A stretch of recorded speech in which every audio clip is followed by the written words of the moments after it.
Hey, what's happening? What's poppin', pimperonis? Alex here, host of Jiu-Jitsu Radio. And before we get started, I just want to remind you guys that Jiu-Jitsu Radio is a podcast that's sponsored by Choke Aloha. Awesome people at Choke Aloha. I actually just picked up one of the pop sockets that they released, and it's awesome.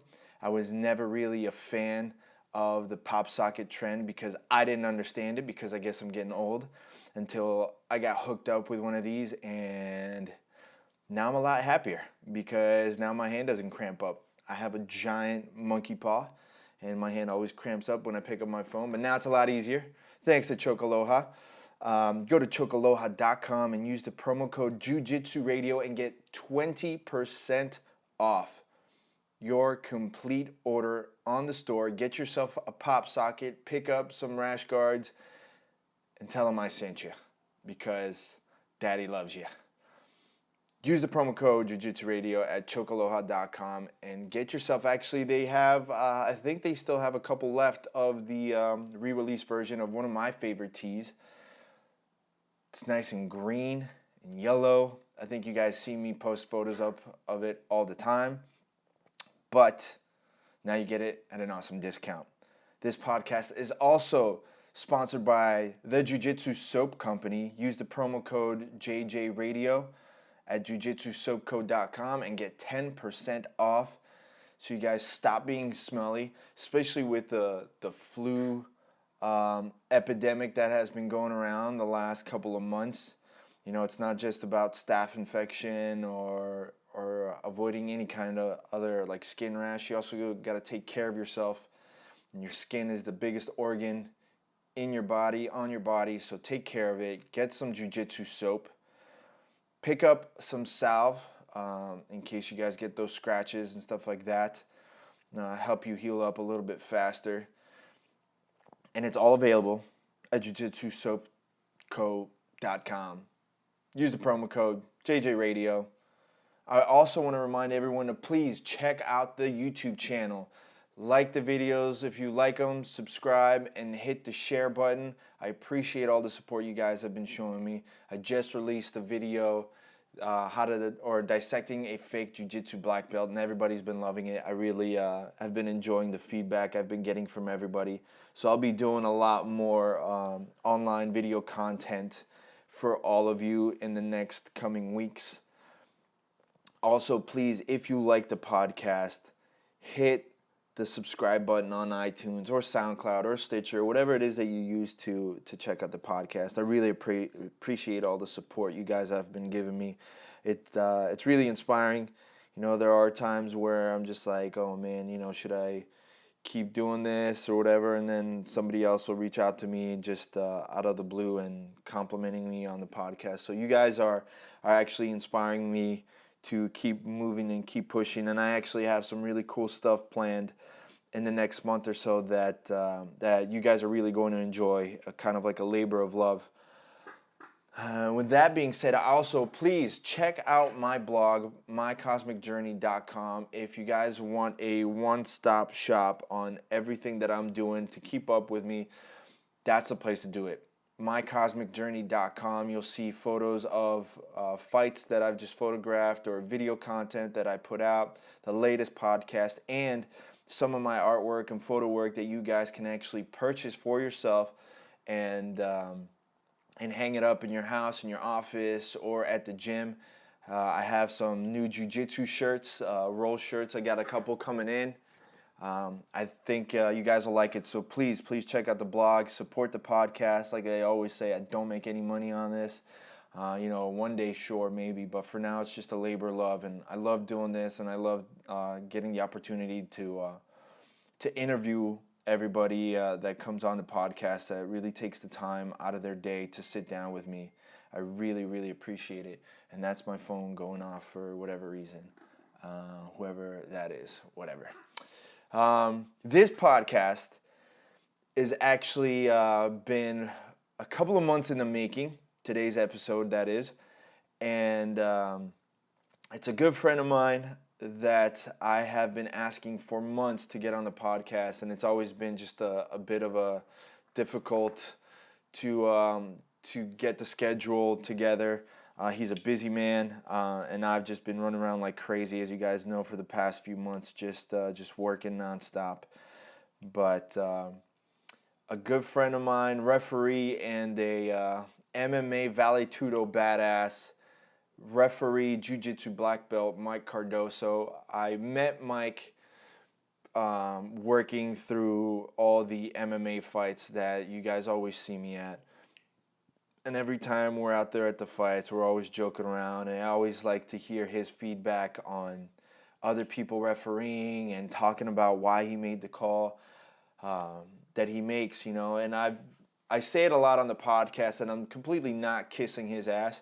I do believe he's probably one of the best referees and judges in MMA, not just in Florida, but in MMA. You know, I've seen him make some really, really tough calls, split-second calls, especially with some that happened just recently at the XFN fights. You can always catch Mike at the XFN fights. He's a big supporter of that organization, as am I. As you guys see that I'm always running around taking photos. Big shout out to XFN, Daniel K. and Haim for always letting me in there and taking all their photos and stuff like that. They're always been supportive of my photography and my video work, so big shout out to them. All right, let me shut this off. Who keeps bothering me? But with that being said, you know, I want to go ahead, take the time out right now to thank Mike for, you know, taking the time out to see me. I drove about an hour and a half to get down to Kendall with traffic and everything just to sit down with him and check out his gym. It's an awesome spot. It's huge. Hopefully I can get some time to go down there one day and train with him. I know he's just a wealth of information. If you guys don't know who he is, take the time out to look him up on YouTube. He's got some awesome videos of past fights, bare knuckle fights. He's had a super fight with ATT Jiu-Jitsu head coach Pahumpa. You know, it was a great match. Pahumpa definitely is one of the best grapplers to have ever done it, and probably one of the pioneers of MMA and Jiu-Jitsu, one of the old school guys. But I think with that being said, let's get started. So it is my pleasure to introduce you all to my good friend, Jiu-Jitsu black belt, MMA badass, and one of the best referees to do it, Mike Cardoso. Breaker 10-4 is Crazy Cuda, over. You kidding me, Bob?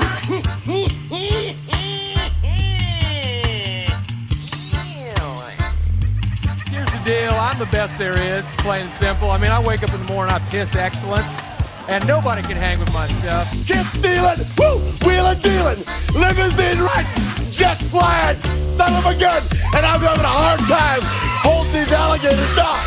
Woo! Ladies and gentlemen, welcome to another episode of the Jiu-Jitsu Podcast. Today, finally, after months of asking and figuring out schedules, we got the man on here, MMA ref, Jiu-Jitsu black belt, and Vale Tudo legend, Mike Cardoso. Hello, everybody. Nice to meet you.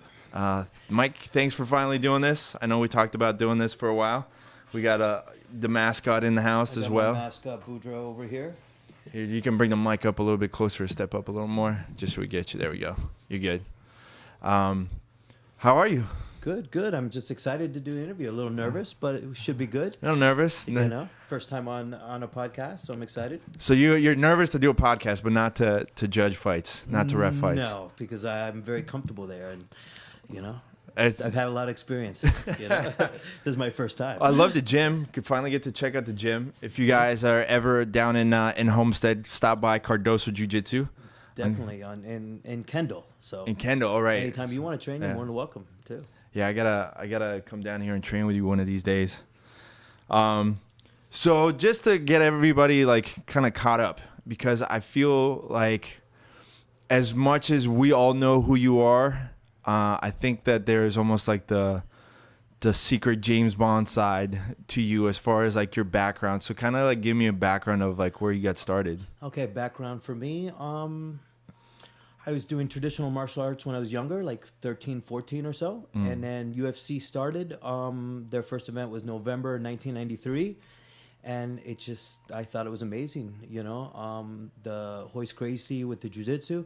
It took me like about 3 UFCs before I was completely sold. You know? Right. I thought a good karate guy with a good reverse punch would take him out, you know. But after, I believe it was definitely UFC 4, where he beat Dan Severn, 15-minute match with a triangle from the bottom.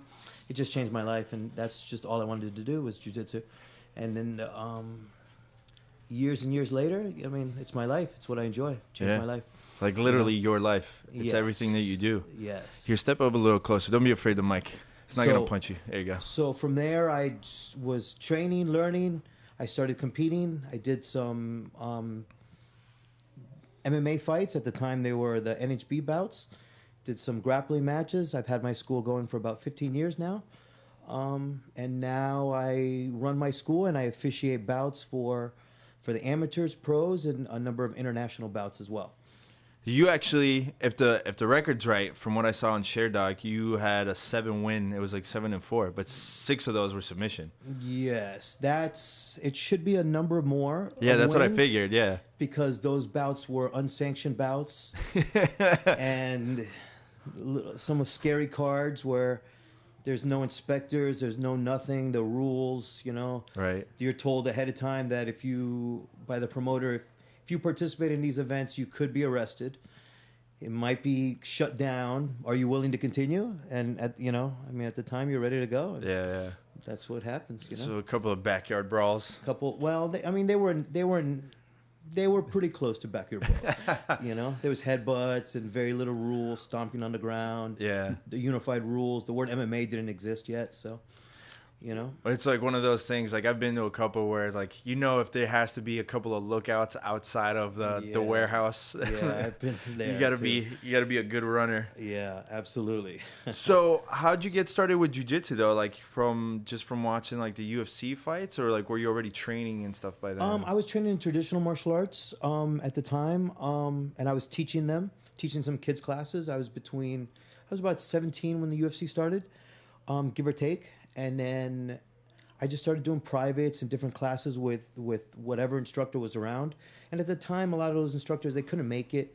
Their business practices weren't all there, and they would just come and go, you know. So it wasn't me being not loyal to one instructor. It's some of them being here for a little bit, then moving back to Brazil and this and that. Eventually, I got my black belt from Ricardo Teixeira. He was a black belt with Joe Moreira at the time. And then didn't work out for him here afterwards, and he's back in Brazil now. And then I've had my own school here and, you know, been on my own. So that's cool. That's a good story.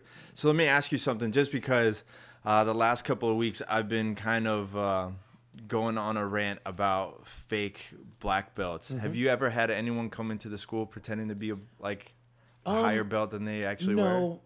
No, I have not. I'm familiar with like the one that made it popular with Junior Alvarez. Oh yeah, and the other black belt. It's, you know, I don't really, you know, Junior in that situation. I known Junior. I've taught him for a number of years before then. He took it very personal because he's a lot younger, and I understand his point of view. I would have reacted a little bit different because I'm older, and really what the guy did, or some of the guys do, I mean, they're wearing the wrong color cloth around their waist, really is what they're doing. If they don't represent the right rank, I would just pull them in the office and tell them that they need to wear this or that, whatever belt. Yeah. And I wouldn't, it just wouldn't bother me all that much. Yeah. You know? Well, you've had so much experience anyway. Yeah. There's more things that bother me than that. That doesn't bother me all that much. Like what? Just different things, but that doesn't really bother me, you know?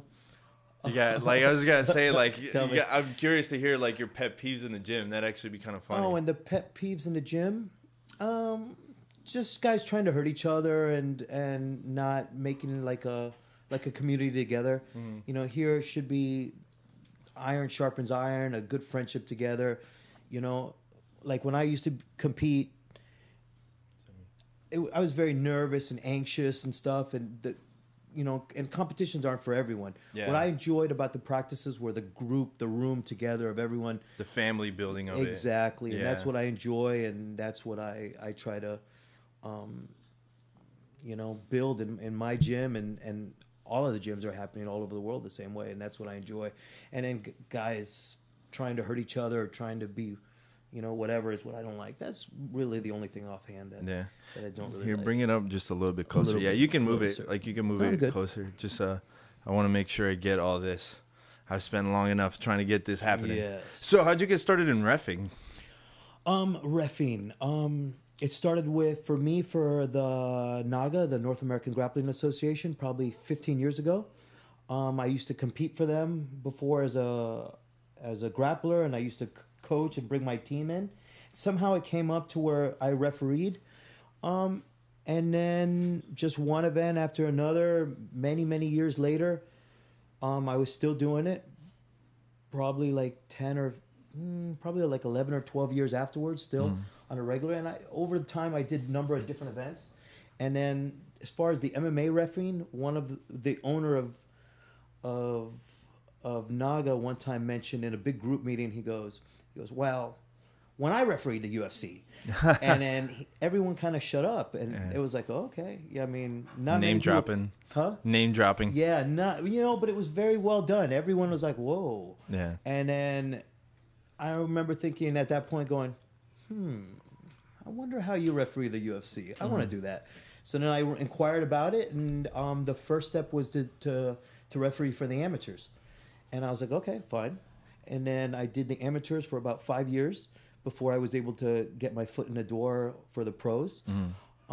Because they have the boxing referees and stuff before me. So it's kind of hard to get your foot in the door to referee or really to judge or do anything before, because the athletic commissions were so there before, And then finally I got into the pros, and I've been doing the pros and amateurs now I've been doing the pros for about 3 years now or so. Yeah. Haven't done UFC yet, but I'm real close, so I could use that in a... Yeah, I was going to say, like, by now, like, you should already be up there. I would have liked to do the one in, this one in Orlando, but I just wasn't appointed to it. Yeah. Or assigned to it, I should say, but next one, hopefully. And pretty much, like, any fight that I go to cover, like, it's guaranteed that you're going to be there. Yeah, I make a night out of it. I love the sport of MMA.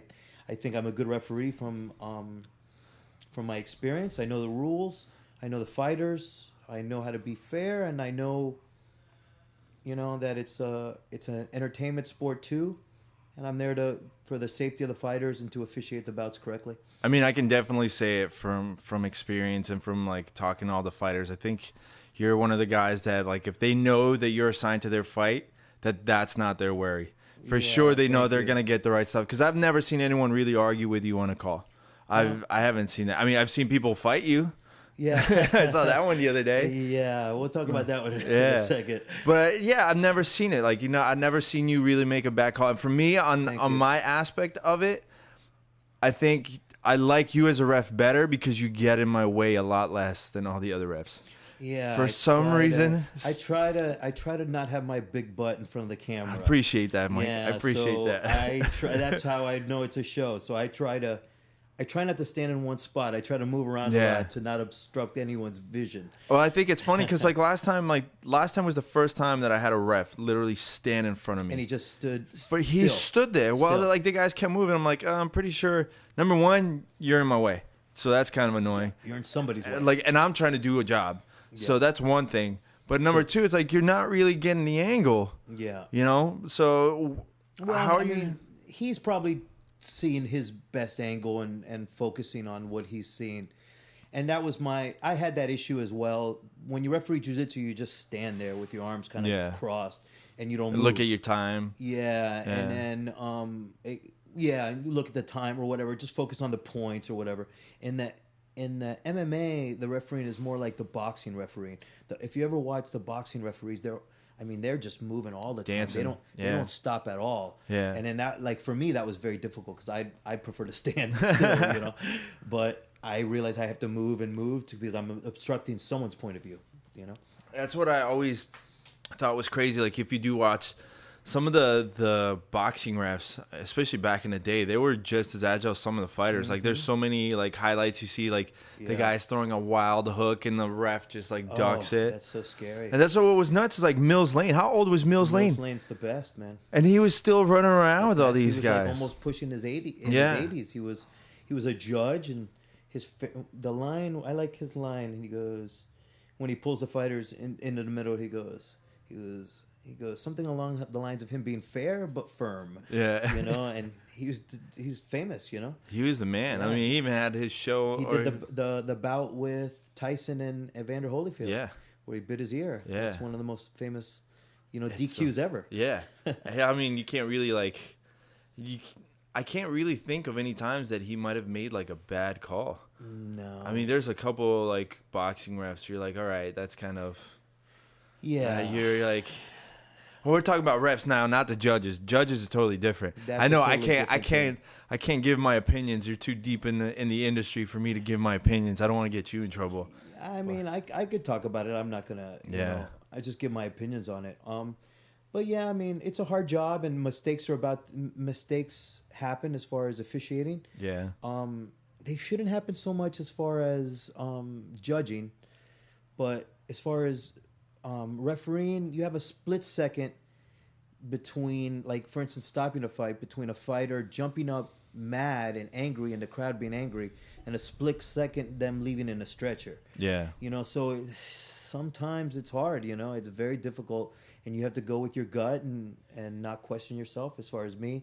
And sometimes you're going to get slack from it, and it is what it is, and I've gotten slack from it.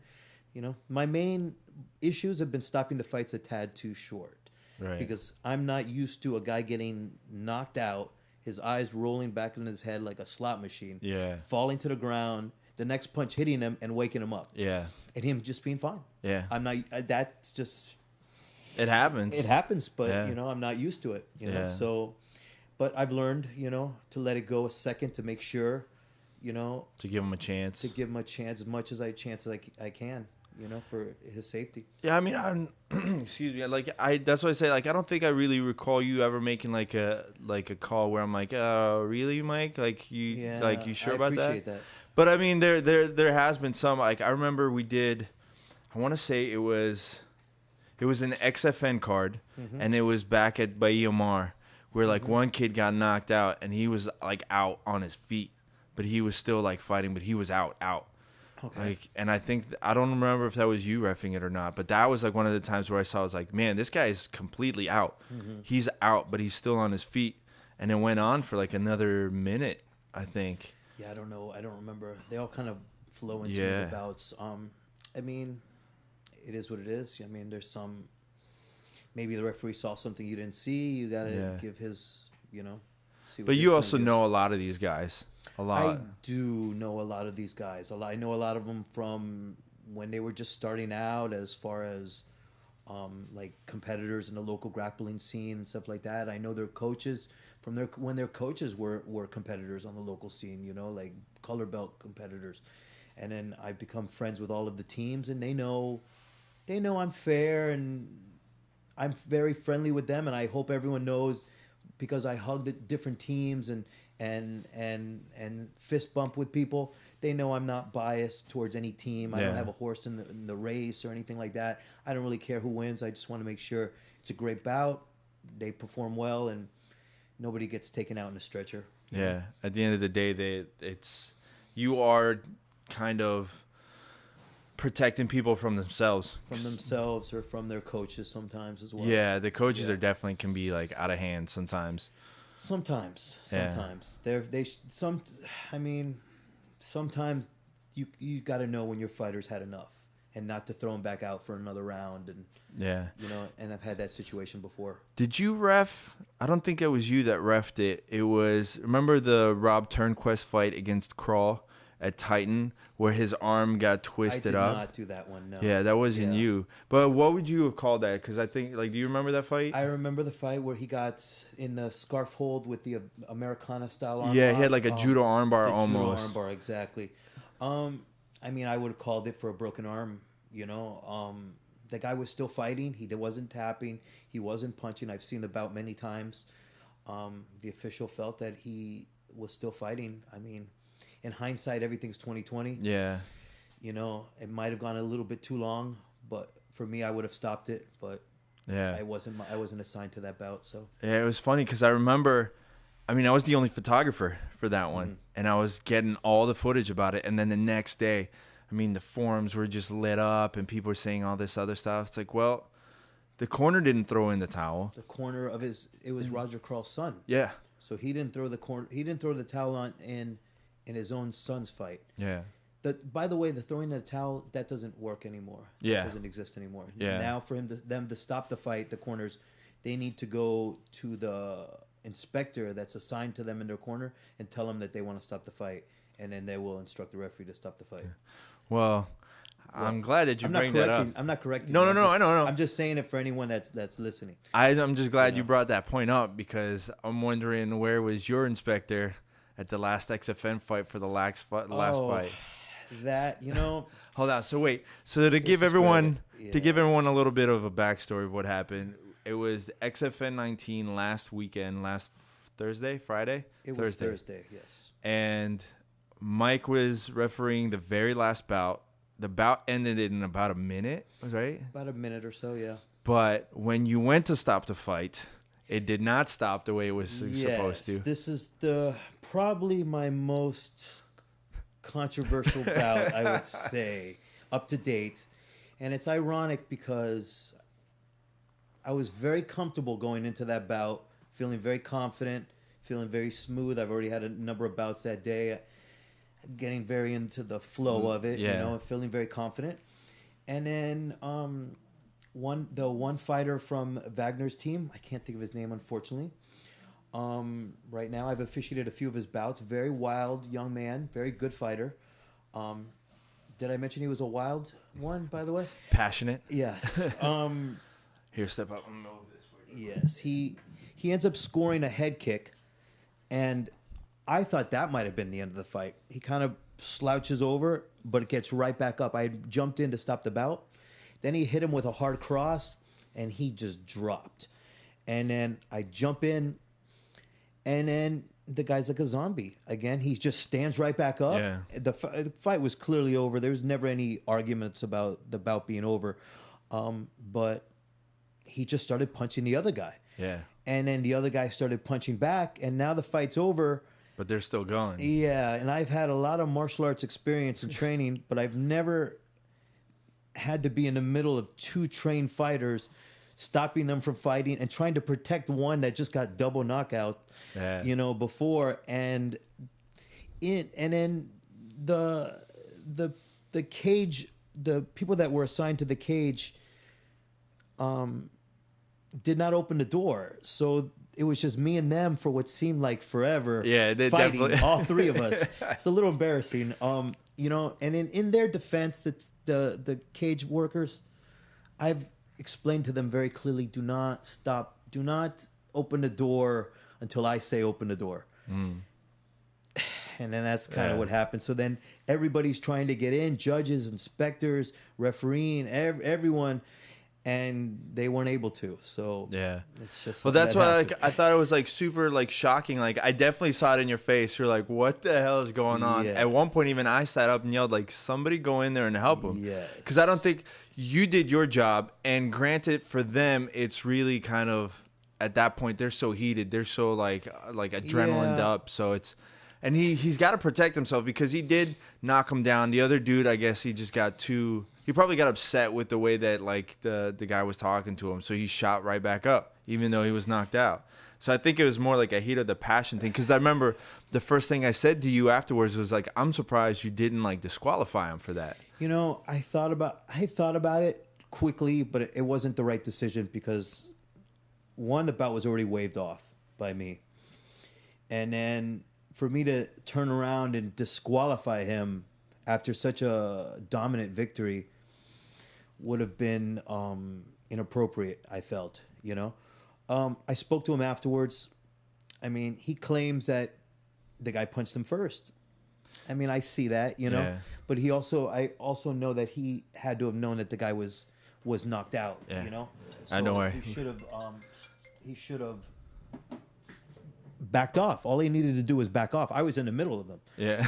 And under them at one point. I think I have a photo. Did you see the photos? I did not see the I think photos. I think I have a to photo. see the photos. No, you didn't do anything wrong for sure. That's why, like, after you explained it to me after, like, it makes sense to me because the way it would look just in the heat of the moment, it's like, oh well, he's got to get disqualified. But it was the fact that, you know, he knocked the kid out. The kid did grab his legs and kind of like punched him while you were stopping it. He did hit him. I don't think he hit him in the face, but he hit him in the stomach. So the kid kept going. I have not seen the footage. It was so. They were so close to each other when it you were started. sandwiched in for sure. Yeah, I was like right in the middle of them, and I wasn't like it wasn't like I was defending myself or them, and I was just way out of position. Yeah, I was right in the middle of them. It was really bizarre, and then I've never had a situation where normally it's you stop one fighter from beating up another fighter when the fight's over. Yeah. Never both fighters beating each other up. From beating each other up and not stopping. And I remember thinking, is anyone going to help me here? Yeah. I tried. I know you tried. I tried for sure. Yeah. But I'm just a camera guy. I got to keep my mouth shut. My wife was there. She was doing the timekeeper. She was about to throw the hammer into the cage. Can you imagine if she did that? Oh, man. That would have been a disaster. But she was like, somebody get in there. Somebody get in there. And then, I mean, it was the main event. It was a great bout. XFN's a great event. Yeah. And, you know, it made for a great ending to the night. I think it was exciting for everyone. I feel it was a little embarrassing on my part. The next time that fighter competes again, I'm going to have a little talk with him just for that type of stuff not to happen again. And MMA is a crazy sport and things happen. I think that was the first time that's happened that I've seen. I've never seen that like to that extent. I mean, I've seen fighters like get in each other's face after the fact and talk trash. But never that. That's what I say. Like I wouldn't say like it's embarrassing for you at all. If anything, it should be embarrassing for the people outside of the cage because they didn't do their job in helping you do yours. Yeah. But I mean, I think at the end, like I would agree. Like after you explain it to me, I mean, I would agree that was the proper call, just because all that happened after you stopped the fight. So it wasn't like he just kept punching even while you were there. Like he was down and just. And then I don't think. Yeah. Exactly. You know, it just happened post-fight in the adrenaline. He just finished knocking him out. I don't know what happened. I don't know what transpired prior to the bout. If there was any personal like animosity. Trash talking between them. And then, I mean, I understand it. I've been there. You know, you get emotionally invested in a bout, you know, and I think part of it was he was trying to make a show. Yeah. Too. He definitely put on a show. He definitely put on a show. Yeah. It's funny though. Actually, you know, I was talking to a couple of guys after the Czech guy. Like, I apologize, I don't remember his name, but it was like a group of 3 or 4 guys, and they all fought. They all came to the fight without a coach. They coached each other. Yeah, they all coached each other, and they like all lost. So like one guy lost, and then he had to go corner somebody else. Yeah, that alone is tough. I mean, they had a hard night. Unfortunately for them. Yeah. So like I sat there and thought about it. I was like, man, I give them credit. That takes balls. That takes a lot of balls to sit there and say like, okay, well, I just lost, but now I'm gonna focus on your fight. We're gonna get you through yours. So I give them credit. Like I'm sure they probably came out of that night a lot closer as teammates and friends. Yeah, it was definitely a rough night for them because like you'll see it. Like one guy's cornering the other dude, and he's got all bruises and scratches on his neck. It's like, man. Yeah. Like I remember taking notice of that as well. Yeah, like one of them got like knocked out at the beginning. I remember that was the one that you and I were talking about. Like if I was like too close or not. I think you stopped it at the perfect time. The first bout where I stopped it early? Yeah, no. Where he was back mounted and he was punching him from the... He was, He was like, he was already on the top and he was just punching him. Like, that's why, like, I don't think that was an early call at all. I was... the promoter of XFN, Daniel, felt it was a little soon. He spoke to me about it. I didn't argue with him, but he didn't see what I saw. I could tell that the fighter was done fighting. For sure. You know... And I'm there to protect him. Anything more, the bout wasn't going to be changed. He wasn't going to rally back. Yeah. He was just going to take a few unnecessary punches. And I could tell from my experience, I could tell when the fight is over. When the fighter he's not game anymore. He doesn't have the will to fight anymore. Now he's just defending himself, protecting himself. And it's just. Well, you it's could over. tell too from the opening like scramble, like the guy threw a leg kick that landed flush on the stomach, and once I heard like the power of that kick, I'm like, oh, this kid's fucked. Yeah. Like, that's a hard hit. But let me ask you, Yeah. do you like knowingly do you give pro guys more of a fighting chance than the amateur guys? I'm supposed to, as an official. I have to know that these are amateur bouts, for instance. It's not worth it. Well, it's not that it's worth it. It's that you have to stop the fight sooner because they're amateur fights. You're told to stop the fight sooner, Right. You know, than pro fights. Pro fights, you let it go a little bit longer and give them a chance. I mean, every case is a case-by-case difference. It's my opinion, again, on when I should call the bout or not, whether I should give the guy a chance. And I just kind of look at it and just decide based on that. I try to look at a lot of different factors, you know. I try to look at them when they're before the fight and they're like before the rounds. I like to look at them in between the rounds to see how they're doing, see how if they're listening to their coaches, if everything's okay.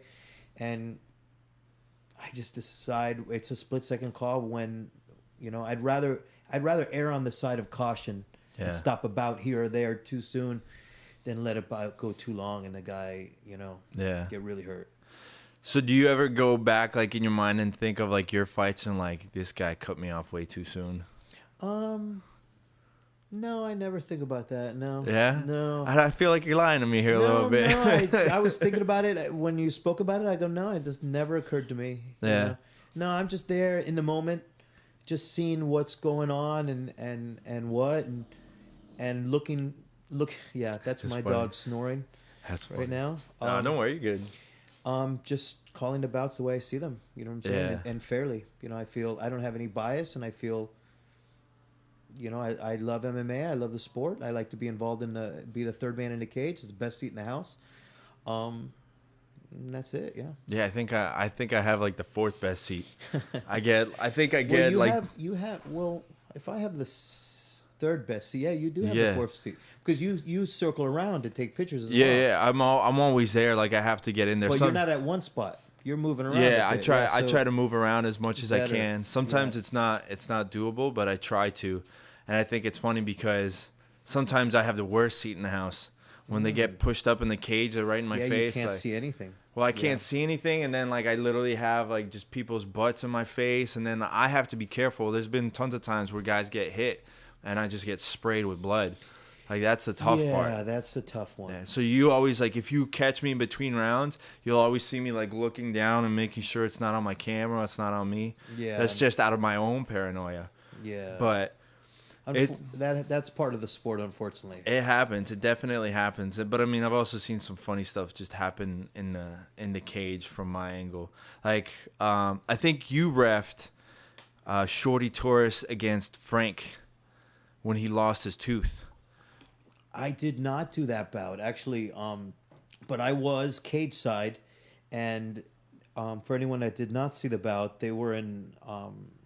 Shorty was on top of him, and I believe half guard or so, or full guard. You're full guard. And then the fighter reached in his mouth, grabbed his tooth, and threw it. And Take that back. It wasn't Shorty. It was Andrew Whitney. It was Andrew Whitney against Frank. That's what it was. Okay, yeah. That was the fight where he ended up punching the ring girl. Yes, That was that one. That was another famous bout as well. It's that same bout. card, yeah. Yeah. Yeah, he grabbed his tooth and threw it in a huge arc out of the cage and fell on the floor. Yeah, it hit me. Did it hit you? Yeah, it hit me. I have a photo of it. Like That's one of the crazy. guys holding up the tooth. And then he's saying, like, Crazy. I told him to take that tooth out. It breaks every time. It's like, how often does this happen, man? Yeah, how often do you get hit in the mouth? But I remember seeing, like, the metal wires and stuff on the inside. I was like, damn. Yeah. That's Did he give it back to him? I think so. I think we gave it to like his cornerman. Like, here you go, do something with that. You didn't give it to the tooth fairy? No. No. I don't think she takes metal. I don't think she takes scrap metal. But that was Yeah. a crazy fight. Crazy fight, and then the poor ring card girl. She's probably her first MMA event. Is there, you know? She took it like a champ. She took it like a champ. But the funny part is, I remember Then she got a little wobbly afterwards, but at first she took it. Yeah, but the funny part is like she was super pretty. She was a really, really pretty girl. And then as soon as she got hit, all of a sudden it was all these like Robin Hood, like Captain Heroes coming in like, oh my God, are you okay? Like there must have been like 10 dudes trying to like be her like shining white knight. Funny. Yeah, now when I officiate bouts, I always talk to the ring card girls and I tell them, hey, this is 1 in a million thing that could happen, but couple of feedback. Yeah, just avoid the fighters. Yeah, especially on decisions and just stay away from them a little bit. Oh man, I just remember it making its rounds. It was like everywhere. A World Star everywhere. Yeah, you know what? I was afraid my last bout was going to be on World Star the next day. I was like, oh, don't say that. Now it's going to end up. Yeah. But yeah, that was so crazy, you know, and he just didn't think she was there. He was upset about the decision. And he just hit her in the face by accident. That was a full blown 360 right hook to the face. Luckily, he was a 135 pounder or 145 pounder. If it was a 200 pounder, would have taken her out. Yeah, she definitely took it. That was hard. If anybody wants to just go back and look at it, just look it up.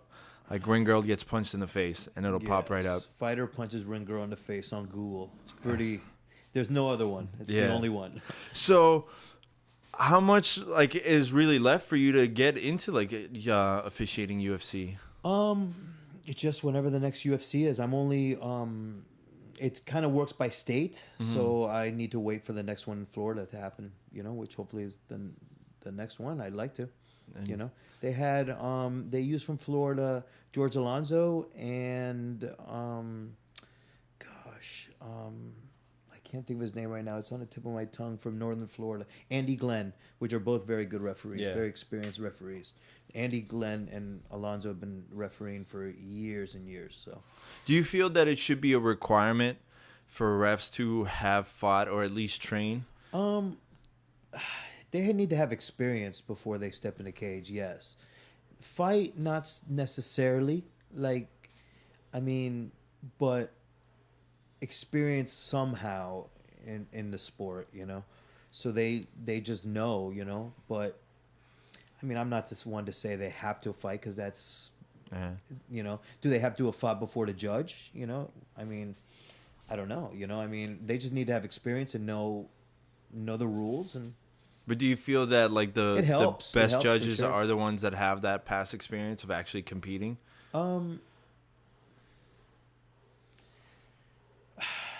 Maybe not. I mean, it's how well they're able to score rounds. Yeah. I mean, it's honestly not that hard of a job, to be honest. All you do is score 10 or 9 or 10 or 8 or whatever. I mean, I know it's more complicated than that, but if you're experienced enough, you should know who won that round. You know? I mean, but some rounds are very close, and it's hard. It's not that easy. It's tough, especially when I think more towards the beginning of the popularity of the UFC, when you had so many boxing judges. Mm-hmm. That was an issue before. Yeah, because at the end of the day, you know, you and I know that someone's getting taken down is doing a lot of the work, but then they see someone doing jiu-jitsu and they don't realize they don't really the advantage. That, or they don't understand the leg kicks either and how much impact they do. Yeah, I mean, I see what you're saying, yes. But I know of judges that are very competent that I've never fought. Yeah. You know, there are a couple. So, you know, and then there's some that are, I don't know what fight they're watching. You know what I'm saying? You know, and that's not my job for me to say, you know, to correct one. And I'm not very confrontational as far as that. I just worry about doing my job well and let the pieces fall where they may. I'm not one to critique anyone on any referee or any judge, in my opinion. But what about the other way around? Like when fighters. They critique me? Well, fighters critiquing pretending they were referees and refereeing a fight, just so they can see it from a different point of view. I don't understand your question. Do you think it would be beneficial for a competitor, like a jiu-jitsu competitor, to act like a ref or a judge? Say what he would do? Yeah, to see so they can understand, because you guys get all kinds of verbal beating. Yeah, you get a lot of slack. Yeah. I mean, that's fine. They're going to be everyone's opinions. You know, everyone's. Everyone's got. Everyone's opinions are like assholes. Everyone has one. You know. Yeah. That's fine. I don't really mind. I'm very easygoing. I don't really. If I make a mistake, I make a mistake. I mean, I man up to it. You know. Yeah. Do you what does it take for someone to get started in refereeing? I would suggest them to have before refereeing MMA. Yeah, just like in general, like even just like a jiu-jitsu match, like or to become like let's do it this way. If someone wanted to take your path and they want to end up becoming like a UFC like ref, what would there be? Their steps. I would do the local grappling scene, because the grappling is the hardest aspect of the MMA to understand as an official. The boxing's pretty obvious, and the kickboxing. I mean, but the submissions and things like that could be a lot more complicated in the positions and takedowns and whatnot. I mean, I would have them do local grappling tournaments, and before they officiate, for them to table work at these events. That way, they just score keep.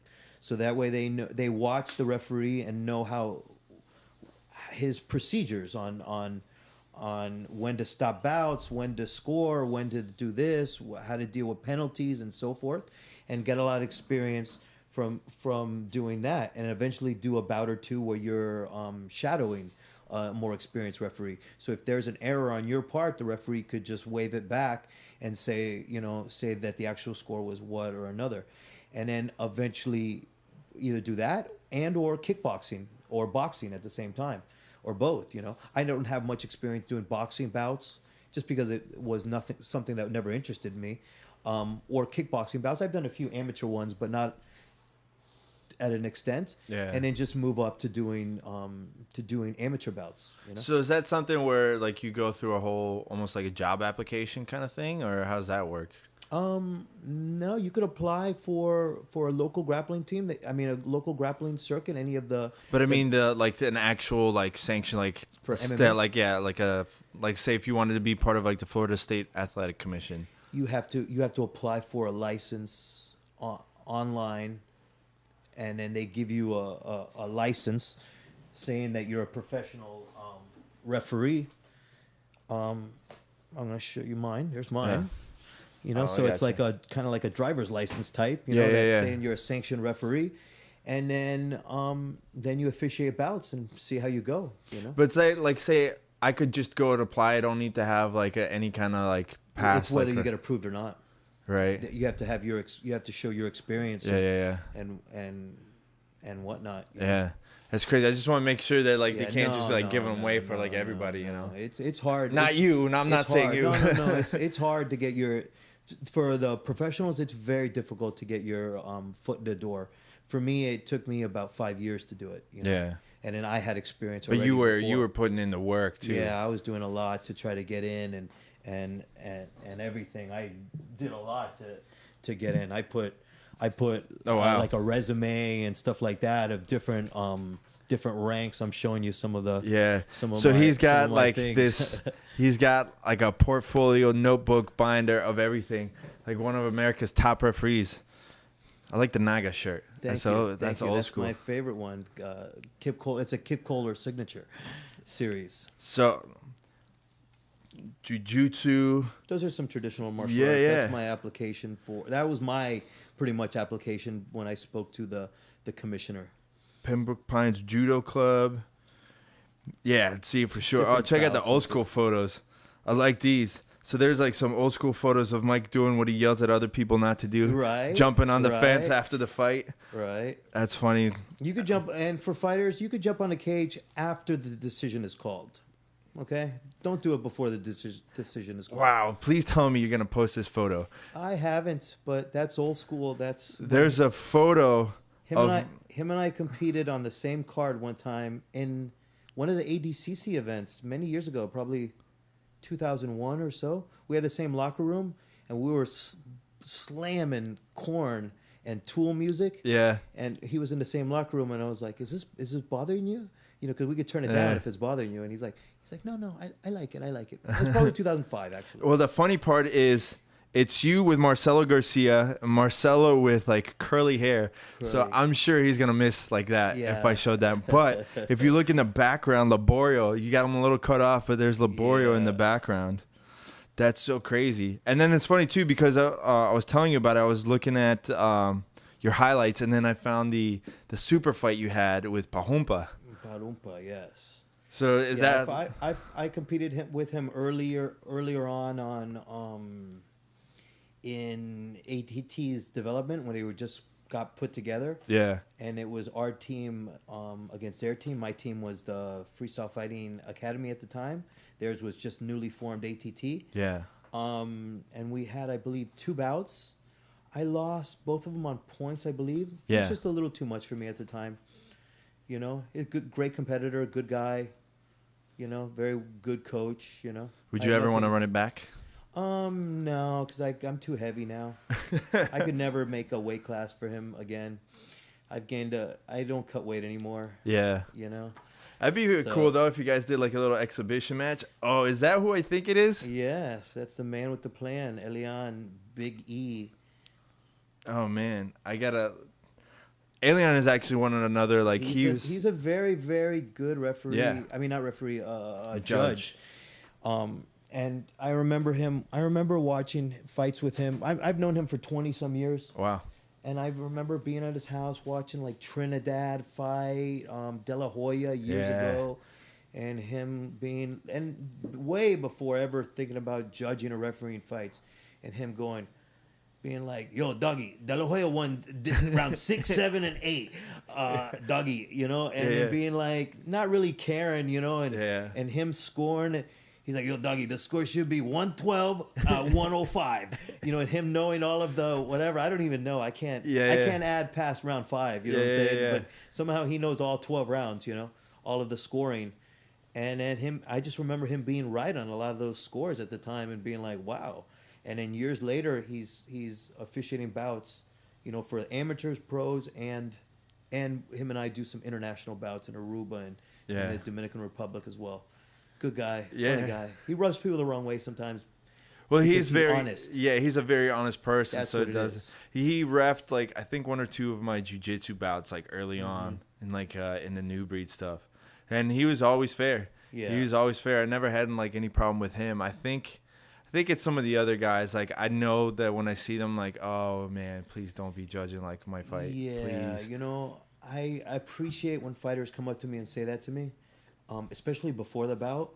They want me to do some of their fights, and it just makes me happy that they want that. Well, it's a trust. It's definitely a trust. I mean, but I'm nasty with some of them too. You know, I bitched out a bunch of them. I mean, if you do, just because we're friends doesn't mean that you know you could pull any. You know, I know.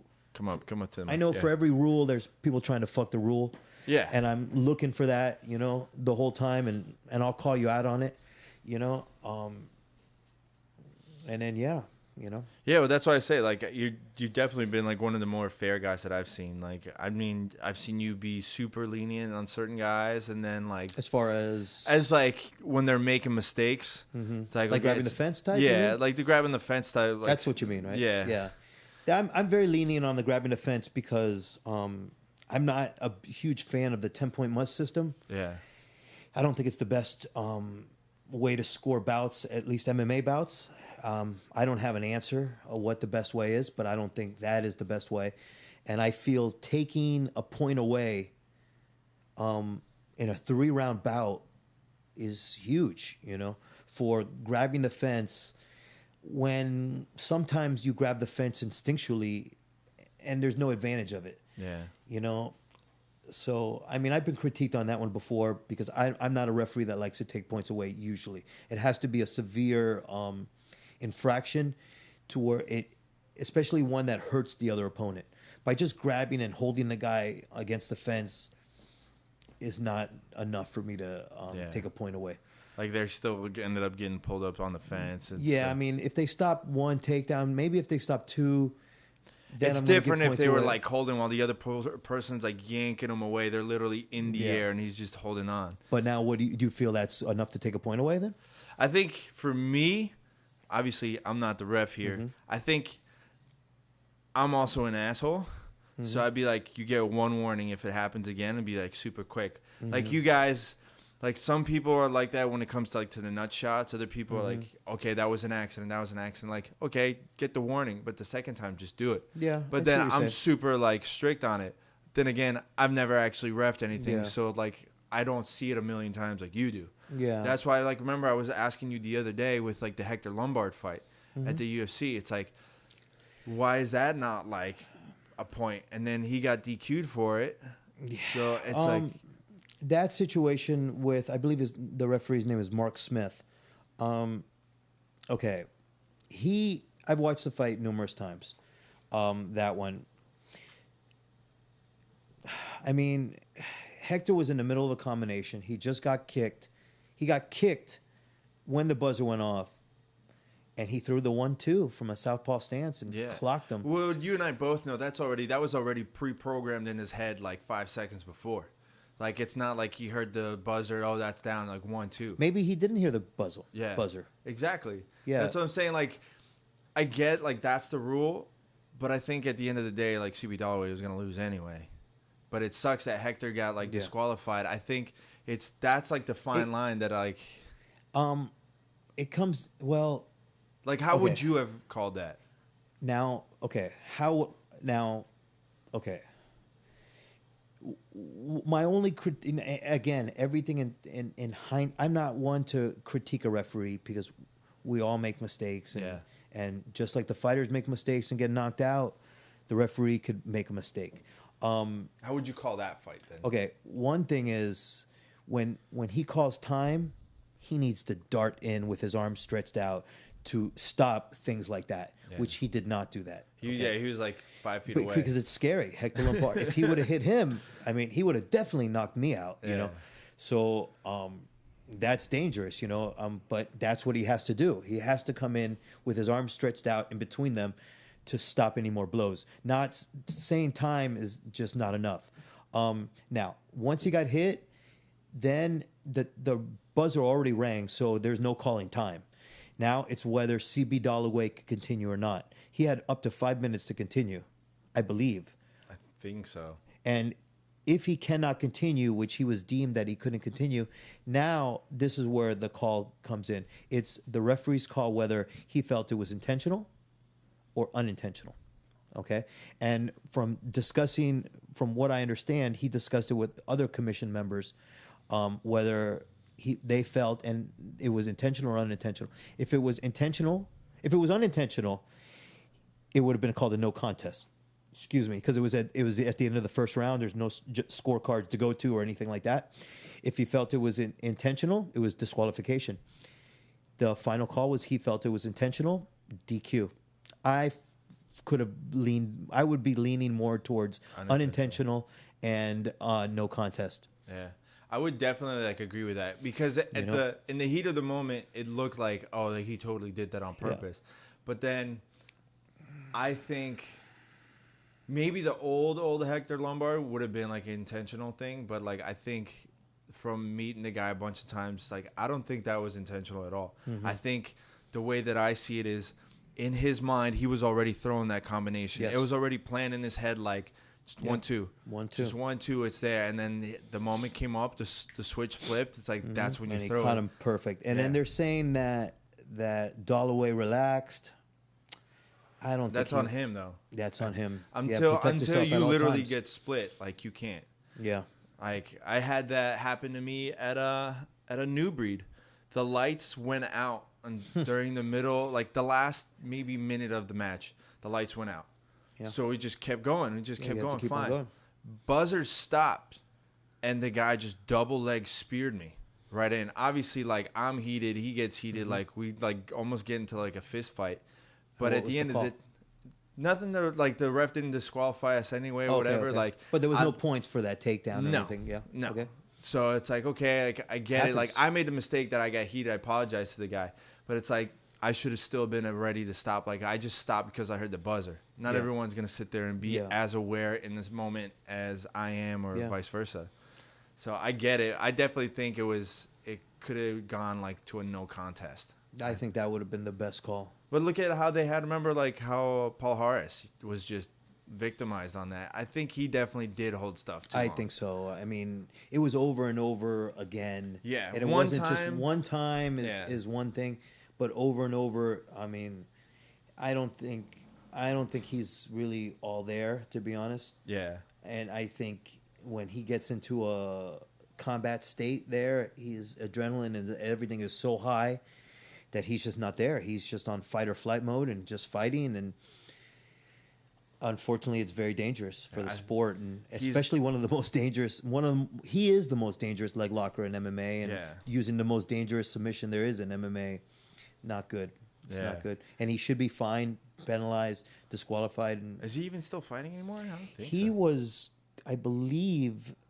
I don't want to say the word kicked out. I'm sure there's a better word from it, but kicked out of UFC. He was definitely fired, kicked out of the UFC. Yes. And I think he went to Bellator. He went to Bellator. He fought a few of them, and then I know he fought Jake Shields, where he did the same type of thing. And I don't know if he's still fighting. Yeah, you know what? You're right. I remember when he got switched over to Bellator, Steve Coker made it very clear. He had a whole press conference saying I told him straight up, absolutely none of that stuff. If he does it even once, he's out. Yeah. So I think he did get booted out of Bellator because of it. Yeah. So I don't know. Hopefully he's doing all right, but I haven't heard about him forever. I haven't either. I know he did that Polaris bout with Gary Tonin. Yeah. There was no infractions or anything of the rules there. He never really caught Tonin really good with a heel hook for that situation to happen. Gary won that one. Yeah, I believe it was a decision. It was a draw, I believe. In Polaris, they don't have judges. Yeah. If they go to time limit, then it's a draw, which, is not very exciting for the fans. You want a winner. So I think it was called a draw, which from everyone feels that Tonin got the better of it. Yeah. For sure. I would agree. Do you enjoy the new kind of movement towards combat jiu-jitsu? It's grown on me. At first, I wasn't a fan of it so much, but I like jiu-jitsu, just plain jiu-jitsu. I like the EBIs. I like all of the pay-per-view. I like the points. I like the no points. All of the system. I'm a huge fan.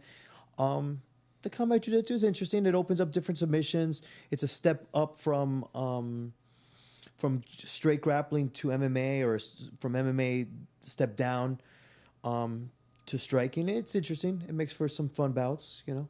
I've never officiated. I've never officiated one yet. It doesn't seem too hard, but I'd be curious to see you do one. Yeah, I have not. You know what? I'm wrong. I am wrong. I did one at the XFN during their intermission. They had one.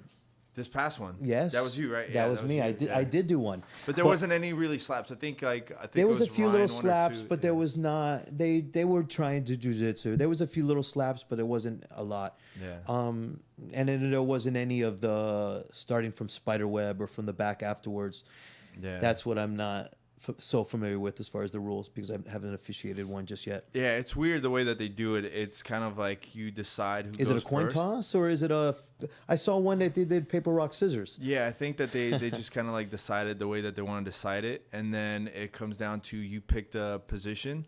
It's like if you want to start in spiderweb or armbar or whatever to the back take, and then they'll do the amount of time it takes for you to escape. To submit them or escape. Right. Yeah. So if you submit, you automatically get that one. The other person gets a chance to try and get the submission back faster. They have to get the submission back faster. So then it's they take the escape time for 3 rounds, I guess, and then they add that up, and whoever has the fastest escape time. Yeah, sometimes it's in 3, I believe, in the finals, but in the semis and quarterfinals, I believe it's only 1 round. Yeah, you just gotta keep the thing moving. Yeah, to keep the event moving. Otherwise, you'd be there all day. All day. It's interesting. I like it. So when are you gonna do another jiu-jitsu tournament? Oh, me? No, I'm done. I enjoy officiating the bouts. I enjoy training just for fun. If I want to train, I train. If I don't want to train, I don't. And the cutting weight for me is done. I'm done. What's the worst weight cut you ever had? I used to compete at 135 and stuff, and it was just hard. I was just moody and stuff for long periods of time, and I'm a very somewhat anxious person, and the competitions would get me more anxious, and it was just difficult for me, So, So, but like what was your average like weight drop? Like 20 pounds? like over time, 20 pounds, yeah. Wow. Which was a lot for me at the Yeah. time. Not done very properly. Yeah. You Old know, school. Yeah, just old like- school, yeah. Just, yeah. So actually, you know what? Bringing that up, I know you and I talked about with what happened with Gilbert in Orlando. It's interesting with the Gilbert situation. I want to know who made, I'd like to know who made the call and why. Because it's interesting. I don't completely disagree with the call, but I've never heard of the call being made before. You know, Especially in Florida. Maybe, you know what? Maybe it has been made in other states that I wasn't aware of. It has, like they did it in California. They did it in California. And what about? What discuss? So for the people that I don't know, what happened for Gilbert on his fight night for his UFC on Fox? I don't remember what the UFC Orlando. UFC Orlando on Fox TV. And the bout, he had a bout contracted at 155, and he came in weighing 186, I believe. Yeah, I think it was. They said it was like 186 or something like that. Him and his team are claiming that he was in the process of water loading before the weight cut, which means they drink approximately 2 gallons of water the last week or so. So it flushes out the water on a regular basis. So what happens when you cut out that water, you just keep on urinating over and over because your body thinks that water is going to come in. So it flushes out the water completely. But he needed to make 155, and he's already 2 weight classes up. So somebody, the doctor or someone, I'm not sure, they called off the bout. I think they should at least give him a chance to make it. Yeah. But there should be a precedent, if that's the right word, what the limit is to start. Yeah. You know, I mean, you can't. What if you can't have them coming in at 200 to make 155 either. That's especially excessive. in a week. I think that they're getting more and more into the 10% within like the weight class rule after what happened. 10%. Yeah. So After what happened with what? The guy from 1FC. So what happened was 1FC, like somebody died from the weight cut, and then 1FC automatically changed the rule. Like now they have to like be within that 10%. Yeah, and they want to do hydration tests and stuff like that. Which is like, I get it, but then you got to be super consistent on that. And how are you going to give hydration tests to over 500 fighters? Yeah, the UFC fighters, yeah. And that's just UFC. That's just UFC alone. Yeah. It's like 1FC is doing a pretty good job about it. I know that they cut it, like a couple of people stopped. I'm 99% sure there was somebody that was supposed to fight in California. I want to say it was someone like Henry Cejudo or something like that. And they said, like, no, you're too high over the weight. You can't do it. Because I know California, I think it's like statewide that has to be the case for California. But California's what? What's that the you rule? have to have within the 10% rule. 10% of your total weight or the fight weight? The fight weight. You're supposed to, like, you can't fluctuate within like 10% just to make the weight. So let's say in Cejudo's case is 135, I believe, or is that 125? He's 135. Yeah, so let's say 135. Let's say just for 135. example. So you can't start at what? How much more? 10% is not much. So so he has 15 pounds. Like he can be 15 pounds over, so he can be up to like 150, right? I'm doing the math right. So he can't come in at like 155. Yeah, but they're coming in way. He's got to be coming in way. So more here's than my thing. 155. So Gilbert's never missed a weight cut ever, and I've seen him personally. I've been next to him making like one of the worst weight cuts to the point where I'm like, dude, are you okay? Like, if you need help getting out of this thing, like, no one's like, just tell me. Because he looked really bad when we did UFC Sao Paulo. I was with him. I was following him. I was filming everything. So I knew he was fine. He was 100% fine. I've seen him get better and better on the weight cuts. Started. Right. So for him, even if he came in at like 180, like I can't. I think they said it was 186, and he was telling me 176. But even then, I know he can cut that weight super easy. It's only like the last 10 pounds, obviously, that are like super tough on him. But he's gotten better on his weight cuts. My thing is, like, he's never missed weight. You didn't even give him a chance. I would understand. That was on like on a Monday or Tuesday. I can understand if Thursday you're saying like, dude, you can't make the weight. So from what he told me, and I'm gonna get him on the podcast to kind of correct me, But he came in, he checked out, and then when he went to go check in, they said, let's weigh you in. And he weighed in. It's like, dude, you're too heavy. Like, you can't be doing this. He's like, I just finished drinking 2 gallons of water. Like, give me 5 minutes. I'll go piss it all out. Like, I'll be good to go. Like, I'll make the weight. They're like, no, we got to call the UFC. So they spoke to someone high up in the UFC. Right. So I think it was a combination between the commission and the UFC saying, like, hey, we don't think this is safe. This is too much. And the UFC kind of like saying, like, okay. Which is like, okay, I get it. But then if you look at what happened, 2 weeks before with Yoel Romero and Luke Rockhold, Yoel didn't come in, didn't make weight. He didn't even make weight. Right. Luke did. Yeah. And it was supposed to be for the interim title. And they still had the belt. So now. And I'm sure that wasn't an easy cut, and he just didn't. It's not like he just gave up. I'm sure he tried like heck to do it. For sure. He got the call, 4 weeks out? Yeah. Not even, maybe 3 weeks out, and then he's got to do the flight. So it's like, that's tough. Like, which way are you going to call it? Yeah. You know, if you're going to call it, you have to be consistent across the board. And then you had guys like Renan Barão that missed weight a bunch of times, but he fought on the card. I don't know what weight he came in. I don't know. So it's just one of those things. Like, they have to be like across the board. I mean, they should need to know before the fighters that's got to suck for Gilbert Burns to train so hard. I'm a fan of Gilbert's. Yeah. To him train so hard and be prepared, and then just something like that a few days before, thinking that you can't compete for a weight, for something that he didn't even know, and he probably would have made the weight just fine. I'm curious, and no, they never. And I'm sure he didn't get paid. I'm sure. I mean, it's got to suck. You know, that's a lot of money. Yeah, a lot of money, and a lot of time. Out of your schedule of training to compete and not being able to compete. Yeah, that's the tough part, and that's my big. And for the opponent too. I mean, but they need to know. They need to sit down. Because I understand for the safety of the fighters, excessive weight cutting is dangerous. Not just the actual process of them cutting weight that day of, which is dangerous in and of itself. For them to go in a cage afterwards and doing one of the most demanding sports afterwards, where they're getting punched, kicked, kneed, and everything to their head, is very dangerous. Especially for the lighter the weight class is, the more dangerous it is. Yeah, in my opinion. For sure, it's weird. I mean, it's a lot of work. Like I said, I know that ONE FC does a lot to keep an eye on everybody, and they all have to do their weight check and stuff like that. Because Herbert was in ONE FC. I don't know where he's at, like where he's gonna fight now, or if he's going back to ONE FC or not. But it's one of those things. What would your suggestion be for them to fix it? I agree with the idea of. But then there's everyone trying to mess up that rule, I mean, I agree. I think 186 or 185 is a little excessive for making 155. But then what he would do is Gilbert would probably come in at 175,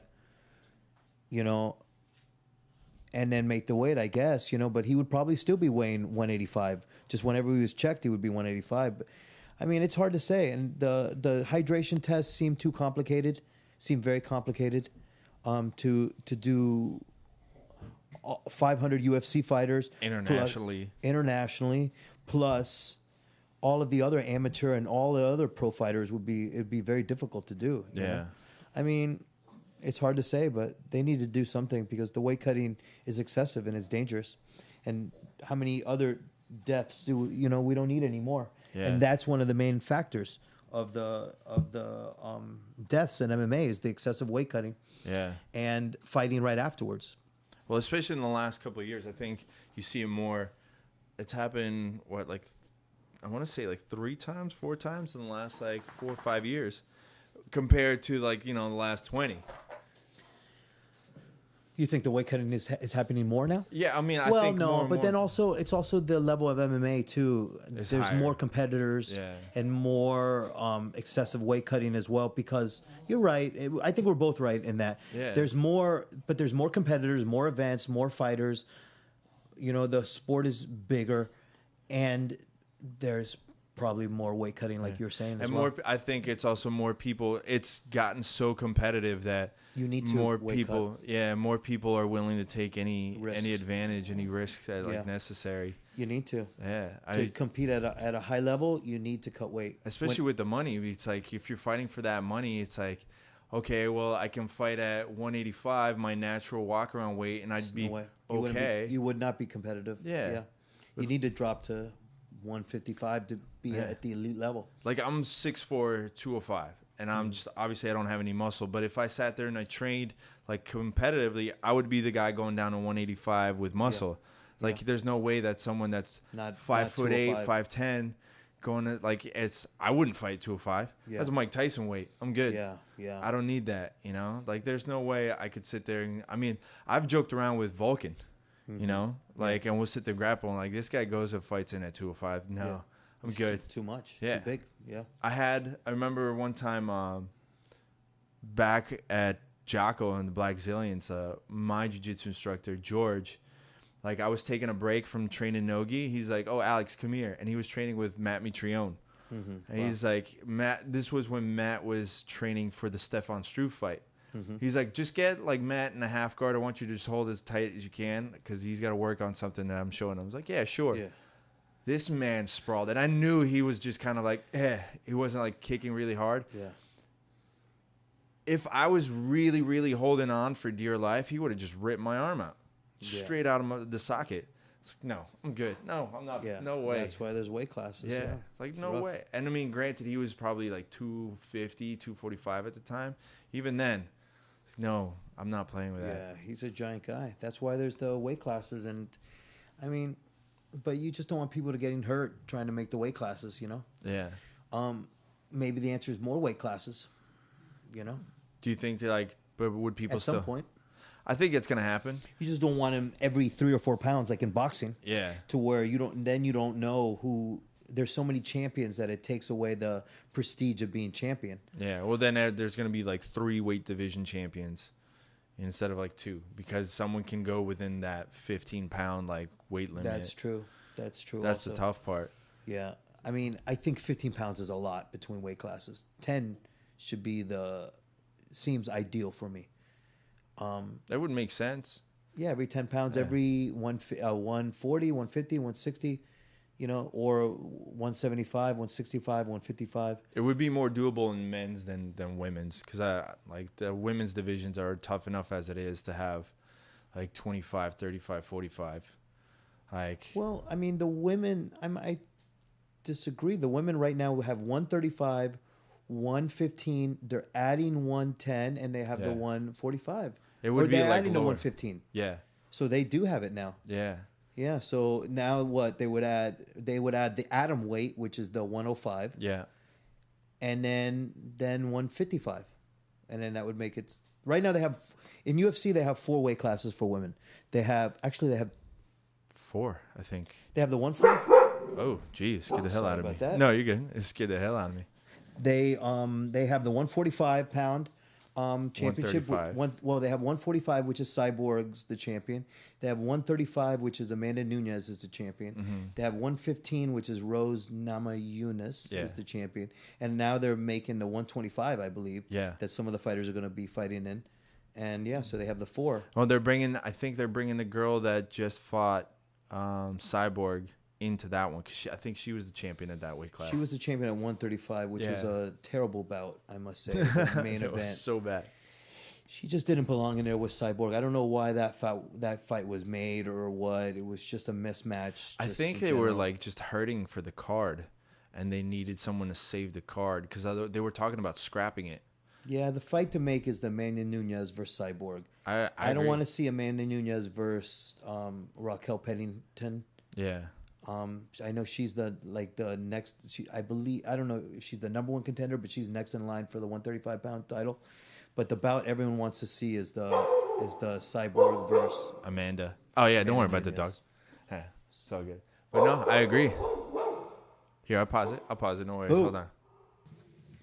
All right, we're back. We just had to see what was going on. Dog was calling out saying somebody was here, so we're back on. But No, yeah, like we were saying, the weight cut thing is something that they're gonna have to look at. But that's something that, it's one of those things we're going to have to see what happens and then find out if it's the right decision or not. I think it's uncharted territory still. It's uncharted territories, and it's a hard situation. They got to find what the answer is. I don't know what they do in boxing and other sports. I know they do some things with wrestling, and they fixed some of it to where there's no casualties or whatever in high school and college wrestling. I don't know how that translates over to the MMA, but I know same-day weigh-ins is not the answer. Yeah. But they got to figure it out before, anything else happens. Yeah, for sure. I think that might also cause a bit of a return to the real super fight kind of old school Pride days, where instead of just being in ranks, it's going to be like the fights that people want to see. And then let them decide at what catch weight they're going to do it at. Yes. I think that's, as weird as it sounds and like as much as it hurts the rankings, that's probably the honest way of going about, or the easiest way of going about like the weight classes. Let them decide for each other. Yeah. Everyone wants to see the money fight now, and the two big name fighters fight, which is fine. I mean, it's what the audience and fans want to see. Yeah. And if it's not the number one contender, it's not the number one contender, Yeah. So the super fight I want to see is the Cyborg against Amanda Nunes. Yeah, I agree. That, in my opinion, is going to determine the greatest female fighter of all time, the GOAT. Yeah. Whoever wins is the GOAT, in my opinion. For sure. I 100% agree. And I think Amanda's probably the only one that's going to be able to deal with her power, deal with aggression. the power, and like be able to bring in what Cyborg lacks on the ground and on the takedowns. I think that's going to be like a big thing, because I think Amanda's probably a little bit tougher. I mean, look at what happened on the ground. Yeah, I think Cyborg is I think she's a brown belt. Mm-hmm. She's a brown belt under Cobrinha. Yeah, but I believe she's a very high brown belt. Yeah, and she's an MMA fighter. Not a Jiu-Jitsu or sport fighter. That's probably why. But I think that Amanda has the wrestling aspect, because the girl took a Cyborg down pretty easily this last fight. That kind of surprised me. Mm-hmm. And Cyborg just let it happen. I think maybe she might have been just super comfortable with it, like just to see what happened. But that was the one thing that surprised me. That was a surprising little takedown there. It wasn't. She didn't have to fight too hard for it. She just kind of went down, and she just went down. I really think the advantage that Nunes has, I feel, is that her power. Yeah. That right hand she throws, she has real long arms, and she has a good crack on those punches, and I think that's the deciding factor. Yeah. And she has the mental toughness to not be intimidated by Cyborg. A lot of these women already lost at the weigh-ins. Yes. For sure. And the first time they get hit, it's already over. Yeah. I don't blame them. I wouldn't take that hit either. Take a shot from either of them. Yeah. Well, all right, Michael, we'll wrap this up. Thank you very much for doing this and taking up time on this Tuesday. If people want to get in touch with you or want to come and train, what's the best way to get a hold of you? To go to my website, Cardoso Jiu-Jitsu, or just Google me, I guess, Thank you very much, Alex, for having this interview. I appreciate it. I hope it's not the last one, and had a good time. Thank you. Definitely. No, thank you for doing it. I'll definitely get you back on here, and we'll try and do some more fight recaps afterwards. Definitely. It'll be pretty good. We'll do some video fight recaps. But again, check out Cardoso Jiu-Jitsu if you're down here in Kendall. Be sure to come harass Mike and ask him all kinds of questions like I normally do. And I guess I'll see you at the next fight. What's the next fight you're working? I'm not sure, but I'll see you at an upcoming event, I'm sure. Yeah. Hey, if you got another one of those Aruba fights, just go ahead. Okay. Feel free to drop my name if they need a photographer. I'm down for that. Definitely. All right, guys. Well, thank you very much for tuning in. And once again, thank you, Professor Mike Cardoso, and we'll catch you guys next time. Thank you. Well, there you have it, folks. Thank you again for tuning into the podcast. If you like it, please hit like, subscribe to the iTunes, SoundCloud, Stitcher, whichever one you follow. Please subscribe to the YouTube channel if you get a chance. If you really enjoy the podcast, please share it. help spread it. I'm doing as much as I can to get this out there. I can't thank Mike enough for, taking the time out and letting me into his gym, stopping everything he's doing because he's a busy guy, just to come on to the podcast. And hopefully I can get him back on soon so we can try and do like a regular fight recap. It'd be great to hear, an actual educated man in MMA and Jiu-Jitsu, answering questions that I may have or all of you may have post a fight, especially when it comes down to referee questioning and, explanations of the calls, especially now more than ever. People are confused as to why certain calls are being made.